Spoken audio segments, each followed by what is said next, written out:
Hi, everybody, and welcome to today's Woman-Led Workplace Advantage Designing Meaningful Work webinar. And my name is Bobby Carlton. I am the editor-in-chief and publisher of Lioness Magazine for the female entrepreneur. And I'm also a female entrepreneur myself. I founded Innovation Women, which acquired Lioness Magazine in 2020. So one big happy family.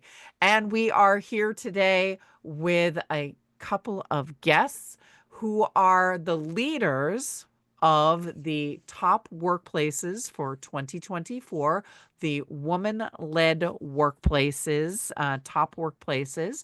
And can't thank them enough for joining us, but we are going to jump right in on the conversation just after we tell you a little bit about some of our upcoming events. So next slide, please.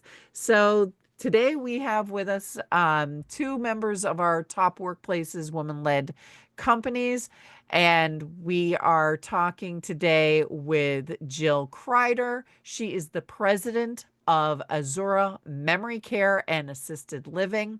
She has been with the organization since 2010. She is constantly trying to find ways to better lead the team as well as create a home-like environment for those suffering with dementia and give them the dignity they deserve to live out their final days and years. We also have with us Karen Rubel. She is the president and CEO of Nathan Adelson Hospice. She is currently serving as the president and chief executive there. She joined the organization in 2007 as the vice president for development. She has extensive experience in operations, administration, major gifts, fundraising, and building development programs, along with strong leadership skills and strategic planning abilities. So we're going to be getting into that conversation in just a few moments. Laura, the next slide, please. And I also want to suggest that everybody check out our next webinar from Innovation Women on Wednesday, April 16th at noon Eastern. We will be talking to Philippa Games. She is going to be helping us find the hidden gems inside our websites. And we have a link in the chat. So if you want to sign up for that, you can do so. Next slide, please.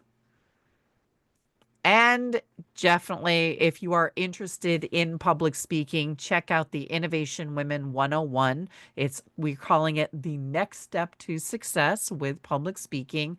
And that is on Thursday, April 17th at 11:30 a.m. There is also a link in the chat if you're interested in public speaking. Next slide. And also, we are right now setting up our next Lioness networking event. That is not a webinar, it is a networking meeting, and you will be able to come and meet with other members of the Lioness community. That is Tuesday, May 13th at noon. And again, all these times are in Eastern. Next slide. And we do have another community event coming up, our Parentpreneur panel. This is Thursday, May 20th, and we are talking to a number of parentpreneurs as they negotiate simultaneously business growth and family life. So again, there are links in the chat if you'd like to register to some of these upcoming webinars. And I think that's it for our excellent. That is it for our commercials before we get to the main event. So welcome, ladies. Thank you for joining us today. And I want to jump right in and ask you to tell us a little bit about yourself and your company. Maybe Jill, you can start us off. Sure. Hello, everyone. As she mentioned, I'm Jill Kreider, and I am the president over at Azura Memory Care and Assisted Living. We have 16 communities in the state of Wisconsin that we operate, and we really focus on creating a home-like environment for our residents. We have a household model, so most people, as they're aging and as they need a place to go, whether it's dementia or assisted living, they are often reluctant to move out of their home. So we really found as much as we can create a home-like environment for them, it makes their living out the rest of their life much more comfortable. I started with the organization 15 years ago, and I started so my second job out of college as a business office manager at a skilled nursing facility we had out in Colorado, actually, and have just done almost every role within the organization and really just grown with the organization and helped us grow and find new markets and expand and kind of figure out different ways we can help the communities. Great. All right. And Karen, tell us about yourself and your company. Sure. Sure. Thank you, Bobby, and thanks for having me here today. My name is Karen Rubel. I'm the president and CEO at Nathan Adelson Hospice. We are the largest non-for-profit hospice in Southern Nevada. So we service Southern Nevada, Las Vegas, and then a small rural area outside of Las Vegas, about 70 miles, called Pahrump, Nevada. We've been in business for 46 years. We are a nonprofit. We have about 300 employees, and we also have a pretty large volunteer workforce. Of course, with hospice, we take care of people at the end of their life. We care for about 250 patients a day on the hospice side. And then we also have a pretty comprehensive palliative care program as well for patients. We are really excited to be a top workplace. I'll talk a little bit about how we got to top workplace when identifying meaningful work for people. I've been there since 2007. So like you mentioned, I started as the vice president for the foundation, and then moved into other roles, kind of other duties as assigned along the way, and then became the president and CEO in 2019, just in time for COVID. So that was a No nice, pressure. nice gift, right? But originally from the Chicagoland area, I moved to Las Vegas in 2000 to take a job at the University of Nevada, Las Vegas, and then found my way to hospice in 2007. Great. All right, Karen, we're going to roll right into that next question. Sure. What does meaningful work mean to you, and why is it important in today's workplace and more specifically in your workplace? Sure. So, meaningful work to us is about taking care of our patients and families. We really only get one opportunity to take care of a person well at the end of their life and to support that family. So there's not really a do-over, right, in hospice care. So our team really has to, deliver quality care every time that they're at the bedside. And so for us, being a nonprofit, we have a mission statement, we have a vision statement that we've had for the last 46 years, that no one should end the journey of life alone, afraid, or in pain. And so we're constantly connecting the work that we do with our employees back to that vision and mission. So it's always connecting to purpose. So every decision that we make, we connect back to, is that the right thing to do for patients and families? And then also in that decision making, is that the right thing to do for our employees? So focusing on our employees is really our full-time job. The care at the bedside will be delivered. We have best practices. We're constantly learning, but we always want to focus on making sure that our employees have the tools that they need to do their jobs every day, and that they're connected back to the purpose of the organization every day as well. Wow. All right. And Jill, how about you? What does meaningful work mean to you? Yeah, so we also service residents and their families through end of life, and they're living with us 24 hours a day. So just by the work that we do in caring for them and caring for the families, oftentimes it's more caring for the families than the residents because they may need more emotional support. It's really just focusing on those team members and focusing on ensuring that they find their work meaningful and they're happy in their work, and like Karen said, they have the tools that they need to do their work, and really just understanding what it is they need to be fulfilled, as it is a very hard job. Yeah. And I mean, let's face it, both of these roles, it must be so difficult for some of the employees. So, what role do leaders play in creating a culture where employees feel their work has purpose and value? Jill, you want to start us on that one?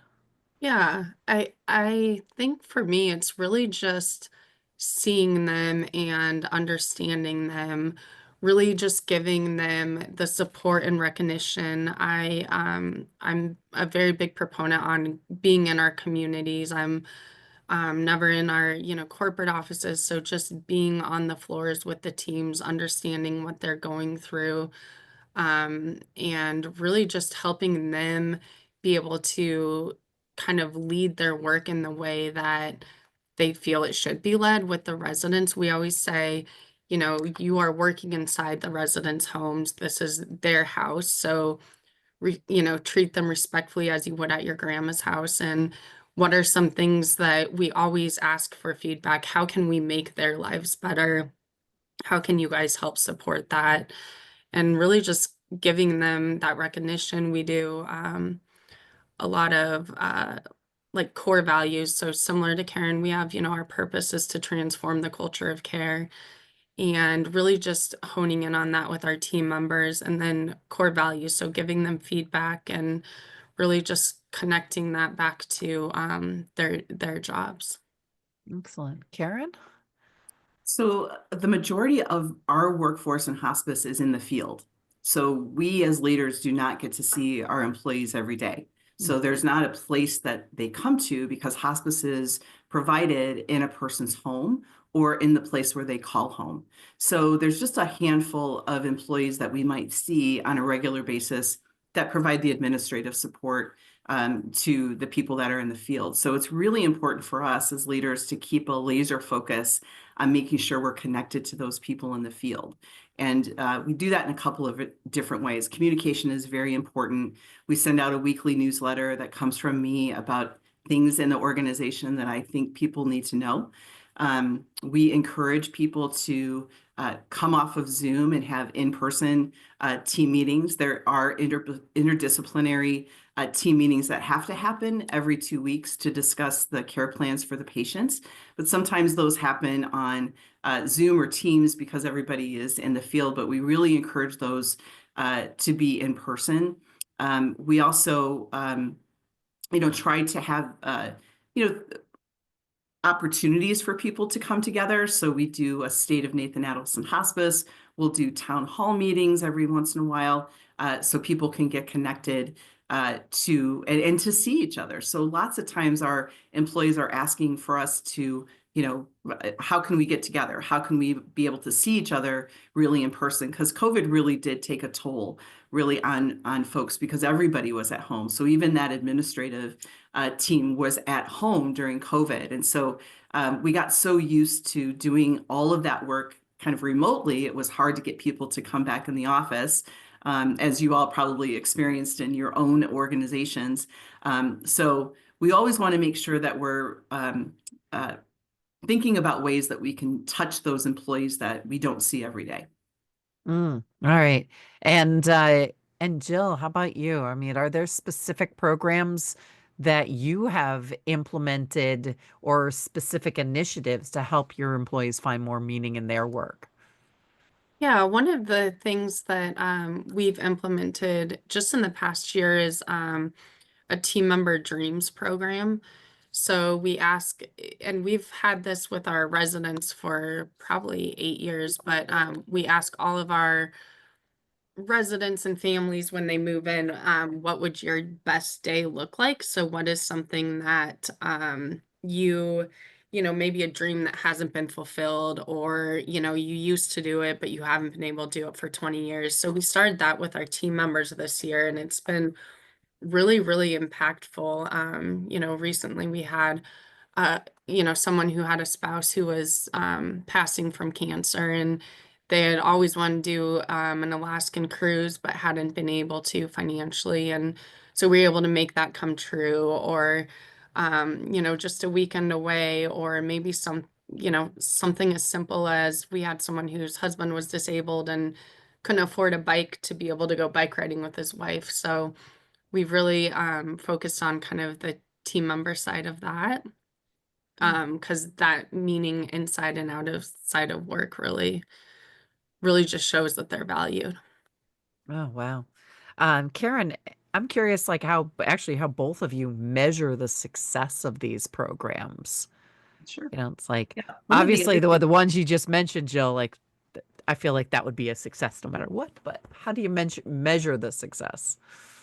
Bobby, I wanted to also mention one of the other things that we did during COVID was we wanted to make sure that our employees knew that we were thinking about them, right? We weren't seeing them, but we're thinking about them. And one of the ways that we did that was through technology. So we onboarded a platform called Francis, which is a daily text message that goes out to every employee that has a work issued phone. If you don't have a work issued phone, we can add you to the platform on your personal phone. And it's a text message of positivity that you get every day, different times of the day, different types of messages. And at first, the employees were like, oh, I don't need another text message, right? I know you're thinking about me. But now over time, kind of 5 years in, people really enjoy it. They get this text message and it's intuitive. And for some reason, people will call and say, I got my Francis text message today, and it's exactly the message that I needed to hear. And it was so successful with our employees that we rolled that out to our caregivers. So our family members also get a text message from this same platform that, whether they're caregiving for their loved one that is alive or after that person passes away, they get a text message of grief support or just some type of support. They can actually respond to that if they need some extra help, if they want to talk to a person or one of our chaplains or social workers. And so it really is a way for us to stay connected both to our employees with positivity. We're thinking about you. We want you to stay positive because, our work can get a little overwhelming and a little hard. And also for the families and caregivers that, we're thinking about them and that we want them to reach out if they need that extra support or that extra, step of talking to a person in person to kind of deal with their grief and support. So it's been a great platform, and they give us the feedback. So every month we get how many text messages were sent out, how many people enrolled, how many people disengaged, and then people can send text messages back. And on the caregiving side, we've gotten some wonderful text messages from people about how they love the messages. It was just the right time. I really enjoy getting a message from the hospice. So it's been a really great way to measure that. Wow. I have to ask, are you internally creating those messages or did they come from the platform? No, they come from the platform. So it's the early version of AI. It's probably not the AI that we would use today, Chat GPT, go in and put some messages in, but they take words that would be associated with support and care and love and we want to support you, and they create these messages in this platform, and it's been a really great way to communicate with people. And it sounds like also something that you can associate metrics with, Exactly. Mhm. which is great. We know it's working. Yeah. Yep. And Jill, how about you? How are you measuring things? Yeah, so we look at we do, team member engagement surveys a couple times a year. We also have through our scheduling software on shift, they have an engage platform as well.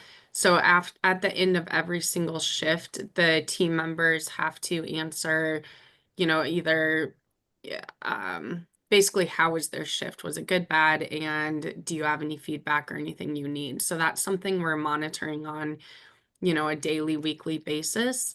We're also, any new programs we're implementing, we're looking at retention rates and seeing, hoping that those are going up versus down on our team members and really just kind of taking the feedback from surveys and deep diving in and doing any follow-up needed. All right. I'm going to shift gears a little bit here and ask you both how you're balancing as leaders your business needs with employee fulfillment and well-being. because sometimes things have just got to get done. And, you're also dealing with incredibly tough environment in some cases. So, Karen, how about you? Like, how are you balancing these needs Yeah, of the business? it is a balance, and probably everybody on the call is probably, wrestling with those same kind of issues. How do you balance what you need to get done every day with the well-being of your employees? So, Francis was one of the ways that we did that. Communication, I think, is key. Making sure that we, as leaders and managers, are reaching out to our people all the time. I think it's one of the things in our culture, we it's okay to make a mistake, right? It's fine. If you make a mistake, you're not, it's just make sure it's a good one, right? So don't make a small mistake, make sure it's a good mistake. Um, and learn from that. We're really a learning organization. So we spend a lot of time on education people at the bedside, educating people about best practices in hospice and family support.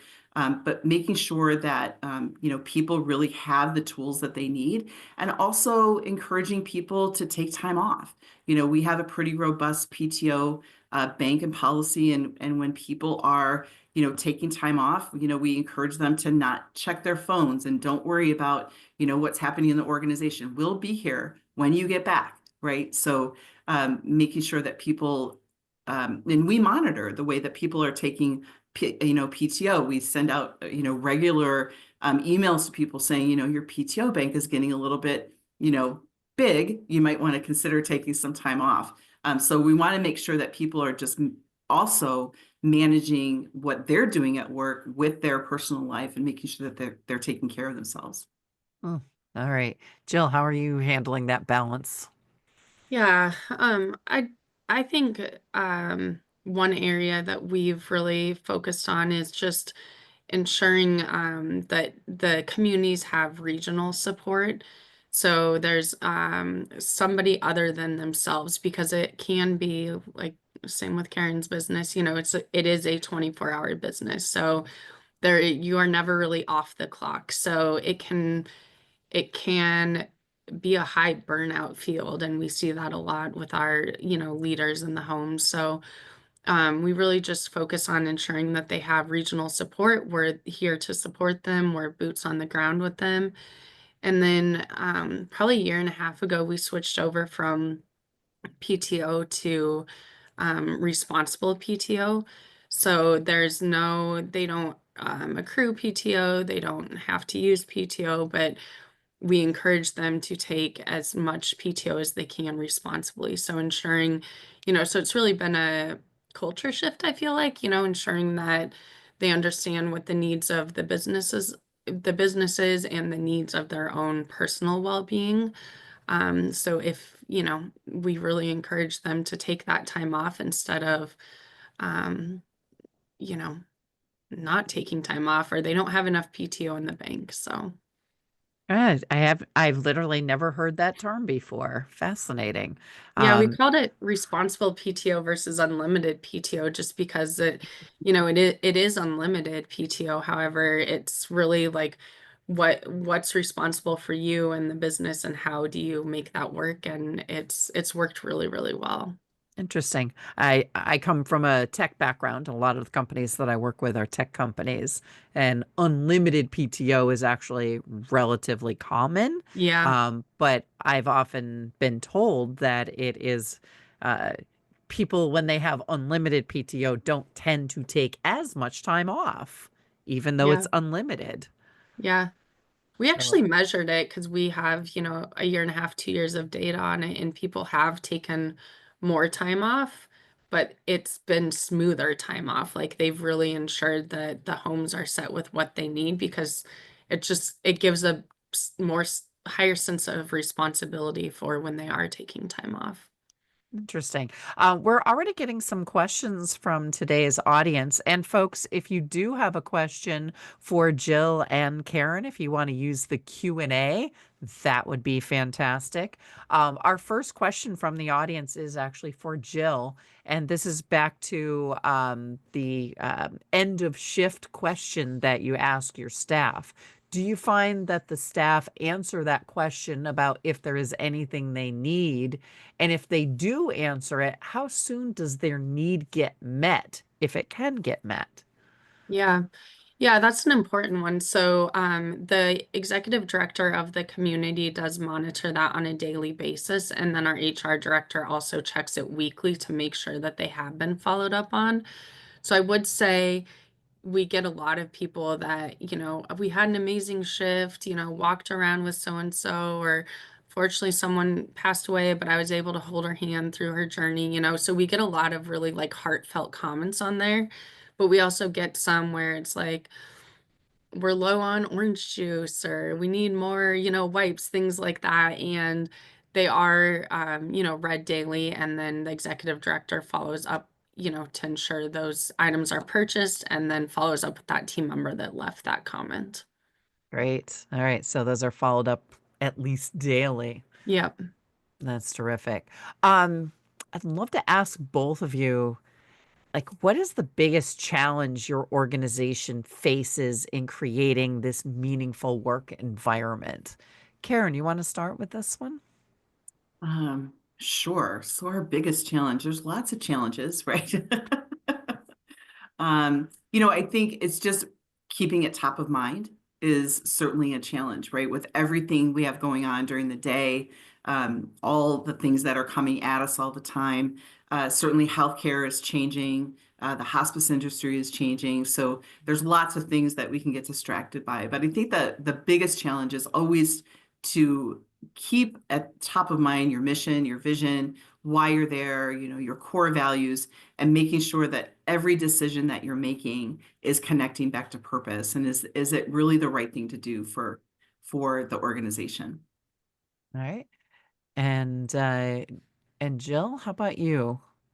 Biggest Yeah. challenge?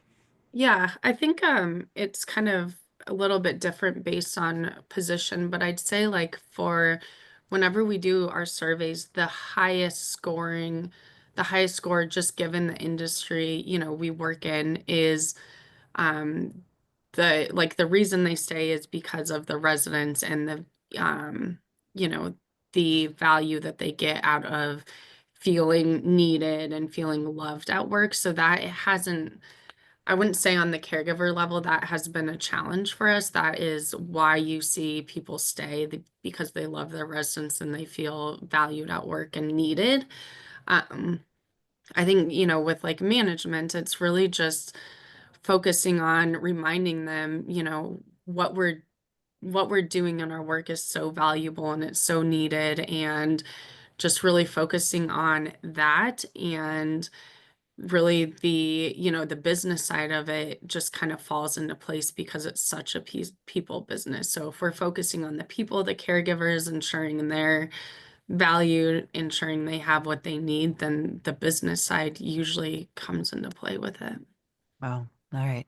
I'd love to hear advice from both of you to other leaders who are interested in fostering that deep meaning and fulfillment. And I'm going to actually add a little bit of an extra thing. You both have businesses and team members that are deeply meaningful work to begin with. And, like these are industries with great emotional weight, a mission-driven nature. Like some of us are not saving lives or hanging out with people that are in some of their last years on earth. Like, how do you derive that deep meaning if you're not engaged in that kind of work? So I just up the ante there for everybody in our audience today. It's like, yes, I want to know a little bit about how you would give tips to others who want to foster this deep meaning, but I just made it even harder. Like, so I'll let you both think about that for a moment, or unless somebody has some suggestions right off the bat. Volunteers to go first? Well, I think that is a really great question, right? Because we are in a business, both of us, that is high impact, high emotion, right? And it just lends itself to being meaningful work, because we get lots of cards and letters from families saying how grateful they are for the care that they received. I think that, you just making sure that your employees, again, connect to the mission, connect to the purpose. Why are we here every day as an organization, as a business? What is it that we are trying to accomplish? And it doesn't have to be saving lives or saving the world or, ending hunger, right? It can be whatever your business that you're in, as long as your employees are connected to that and they know that you're connected to that as well. Right. So, if as the leader, if you say something, follow up and do it, right? Make sure that you follow through, make sure that if you make a decision that it's connected to your vision and your mission, but it also makes sense. And that you have that employee buy-in and you give the employees time to, make sure that, it aligns with what we're up to as an organization or as a business. But I think keeping in front of your employees is really important, right? Not, going to your office every day and shut your door, making sure that people know that you're visible. I round all the time in our inpatient units. Sometimes I'm out in the field rounding. I'm sending birthday cards and work anniversary cards. So people know that I'm engaged as the CEO and that I'm paying attention to what's happening. All right, Jill, how about you? Advice for others who maybe don't start out with that deep, meaningful work? Yeah, it kind of just reminds me of a book I recently read called Why, I believe it was called. And it really just focused on, it wasn't healthcare specific, but it was you have to know your why. So any organization that starts a business, why are you starting this business and why are you getting into it? Why is it something you want to sell? And then you have to know that as a leader of the organization, and then how do you get that message down to your team members below you? And then once, if you can really get, the buy-in and the belief of that level, then it will trickle down. So it's really just kind of creating your why and ensuring that's shared with everyone. Excellent. And again, we've got some questions from our audience today. Um, what portion of your budget do you set aside for employee well-being, including professional development, personal development, speakers, workshop, and even potentially offering off-site retreats? Like, how big an investment is there from you both? I can start. Sure. So our organization is about 600 team members, and that includes, down to the caregiver level. But every single quarter we do a on-site meeting with like the leaders of the teams, including the support or corporate team. So we get about 50 people together every quarter in person. So we review our company goals for the quarter. We review, how we did on our company goals from the previous quarter. And then usually at that time we bring in, a speaker or we do like team building, something like that. So that's done on a quarterly basis. And then our at each community level, so at each of the 15 community levels, we encourage the directors of the homes to do um some sort of like offsite team building with their teams once a quarter as well. So whether they go bowling or go get pizza after work, or one of them, recently they just all want to do a potluck. So really just engaging with the team members as to what they want to see for that, culture building outside of work is what we do. We are, as a company, we're really looking right now to that question of how much do we want to spend on leadership training, speakers. As everybody knows, it's gotten much, much more costly. I'd say over the last 4 or 5 years, you can't get a speaker for, it's very expensive. So we're really working on that right now. I'd say right now it's probably 5% of our budget, but that's something we're working on too, ensuring there is a cadence for that too. Nice. All right. We'll talk later. It's Karen. Sure. I think as a percentage of budget, it might be just under 5%. We do leadership training. We had a leadership training course that we put our managers and directors through. And that was really a great opportunity for them to continue to be in the learning mode and kind of learn, what it's like to be an effective leader.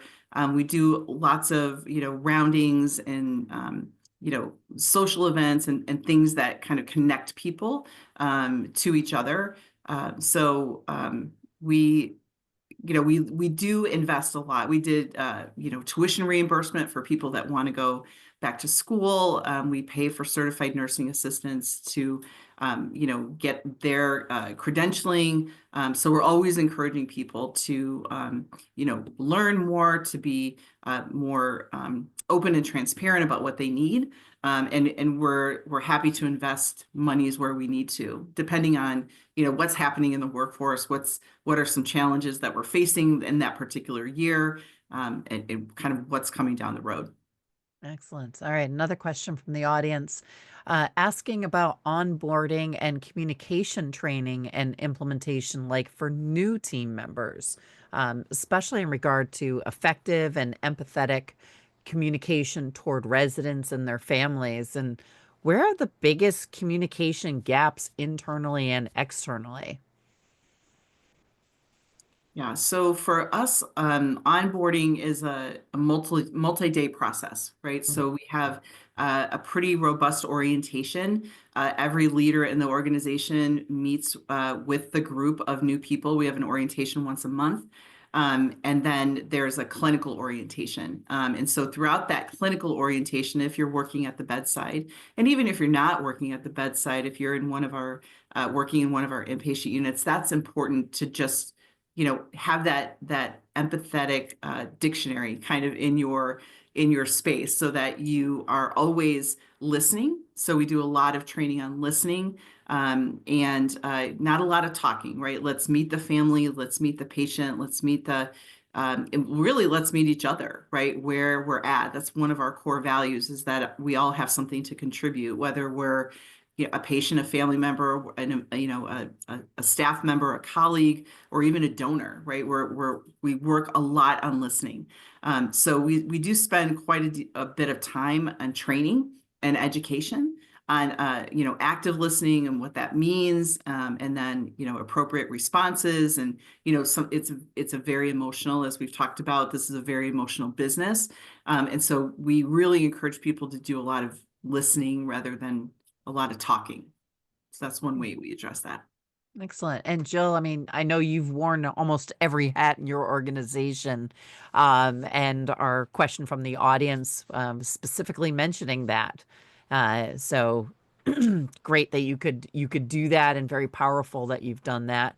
What about you? I mean, what is your organization doing about communication training and implementation for new members? And are there big gaps that you have to address?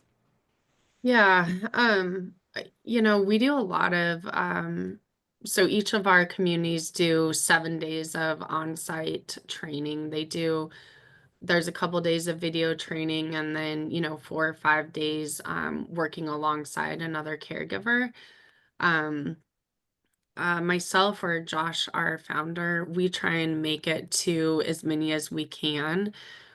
Some of their trainings, they do dementia training and mosaic training as well within their first 30 days. So you have a big group of team members there. So we try and attend as many of those as we can, and just really kind of talk about what our vision is, what our mission is, core values, why it's important, kind of the history of Azura, just to kind of give a little bit more meaning to it's not just a job, it's just not just a community, this is why we're here and this is why we're doing it, and you have true support. That's, one area that we focused on. Excellent. I'm gonna go off a little bit here. I would love it if we can talk a little bit about like workflows and such. And if there's workflows or policies that you've implemented inside your organization that really support that meaningful work? Like, are there processes, maybe that's a better term, that you said, you know what, this is impacting for our team the ability for our work to have meaning? And, I know we've talked about some programs and stuff before, but are there processes that have made it possible within your organizations? And I'm seeing Jill doing this to me, and I'm like, oh, I'm I feel like thinking. she's thinking I'm about thinking. I'm something. thinking, yeah. Yeah, I know that for our team, like, for example, we have a morning meeting every single day, and that is our a chance to connect with other members of the team. But I feel like it sounds like to me that a lot of your team, they're talking with patients, they're talking with their clients and residents, maybe more than they're talking with you. Is Yeah, that possible? that's possible, right? That is possible. There Yep. are morning huddles that we have put in place. So that would be a workflow, right? Example of a workflow. So our teams meet in the morning to talk about what the day looks like, what patient needs are, what family needs are, and just what's happening if someone's called off. Does that need to be covered? So throughout the organization, we've instituted these morning huddles so that there's just a touch point at the beginning of the day. Years ago, we would also have a report line. So at the end of your day, you could call a report line and you could report on anything that you thought the overnight team needed to know, because we're a 24/7 organization. So was there something that the night shift needed to know about a patient or a situation that happened during the day? We don't have to do that as much anymore with email, because we're very heavily email centric in our organization. So we don't have to have that report line, but that's kind of ebbed and flowed as technology has matured, and we've gotten used to different types of technology. So we do still do those morning huddles though, because it's important for the team to just see one another. Most of the time they're on Teams. We use that platform to connect people. Us too. Yeah. Absolutely. Us We're too. we're a team shop. Yeah. And, I will say that our morning meeting on Teams started with the pandemic when we all had to go home and be separated. We used to have a physical office, and we've continued that. So, Jill, anything spring to mind for you in terms of processes and workflows? Yeah, we also, implemented, shift change huddles at the community level. So kind of from the caregiver side, that's, they kind of do the handoff as well. And then for our leaders, we do, a weekly teams meeting as well, the directors of each home to update on, any company changes, any things to report. Everybody shares core value stories from the week, and really just kind of reports on any company metrics that we have. All right. Now, earlier, we got asked from the audience about the budget in terms of supporting your team members. I'm wondering if the two of you could think or share cost-effective ways for small and mid-sized companies to design programs to make that work more meaningful. Are there some not too expensive tips that, especially for a small and medium-sized company, they could implement on their own? So, Karen, want to start? Yeah, sure. I'm thinking about that. I think, again, just connecting to the purpose of your organization, to your vision, your mission. We created core values for our organization I would say about 10 years ago.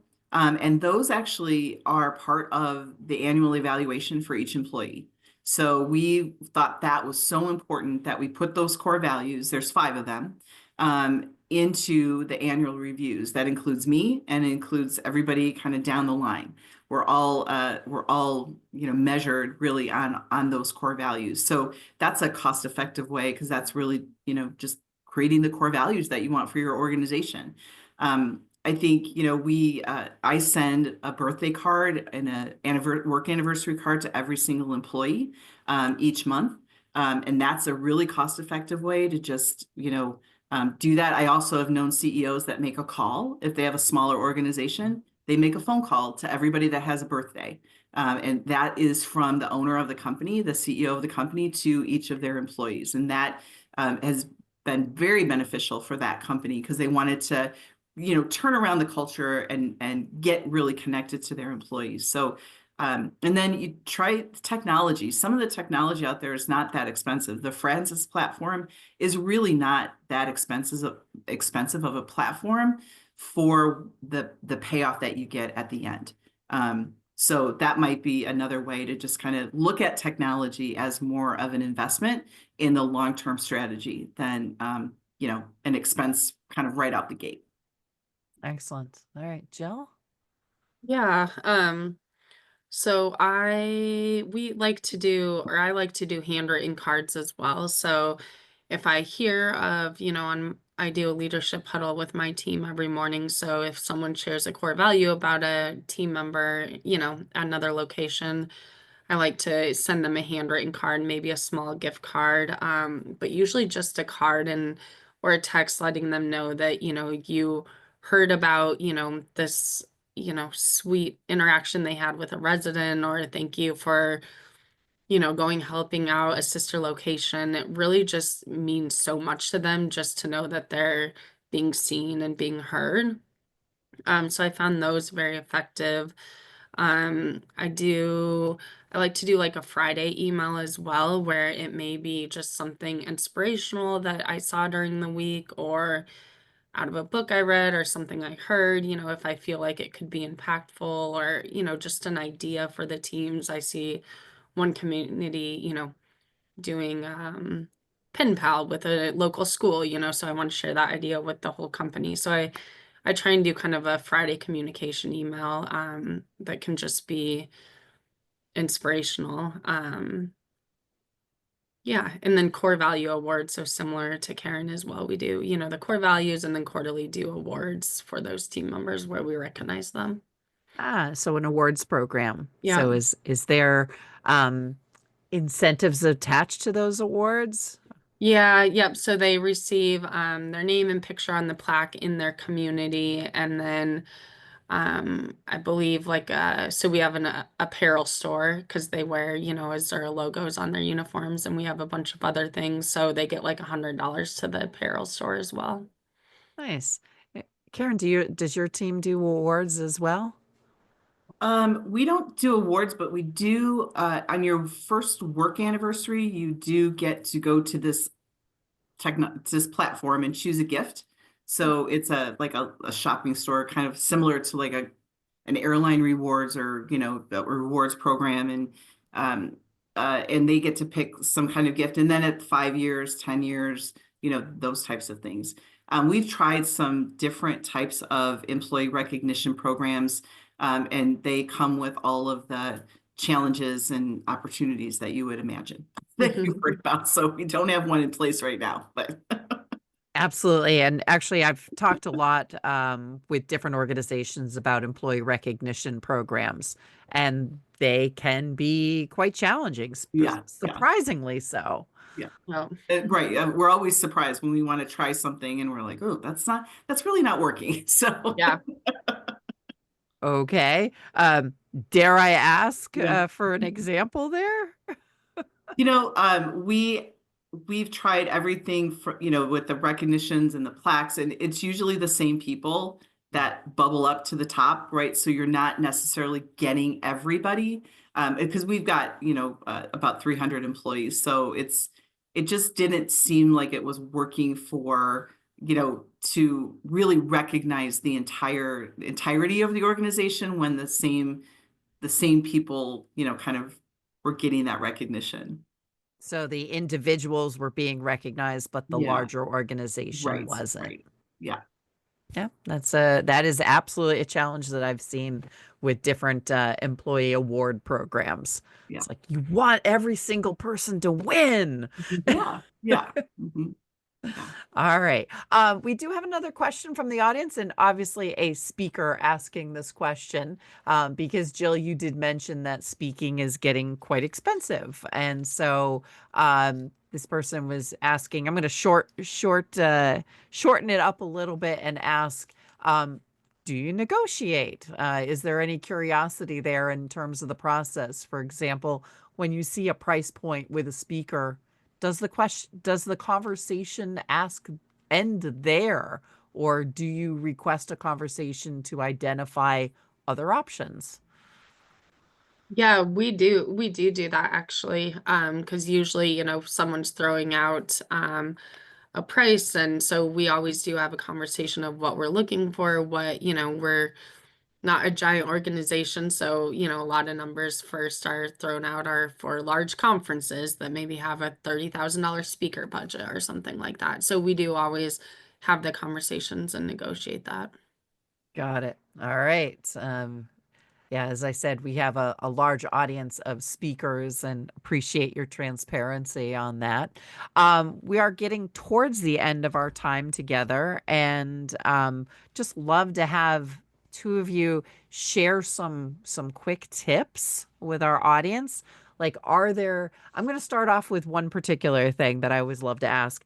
Are there things that you've ever considered in terms of bringing meaning to your companies that you either tried and tossed out? And obviously we've already addressed a little bit the program for recognition, or things that you didn't try and said, nope, you know what, not going there. So are there ways that you've explored that maybe didn't work out so well, or didn't work out as well as you thought they might? It's like putting Yeah, them on the hot spot here. there's some for And sure. the answer of yes is a complete answer as well. Yeah. Yeah. So, we've tried many different things. And like I said, our workforce is remote.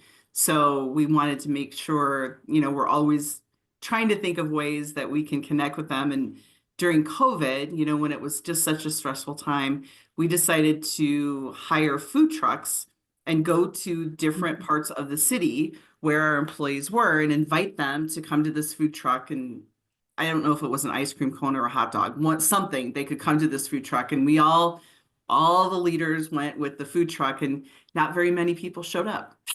So, and it was outside, right? So we thought, oh, that would be a really great way, to connect with people, and that didn't work. Now, that's not necessarily going to add meaning to the work that people do, but it was a way for us to acknowledge that we were, thinking of them and wanted to touch base with them and see them.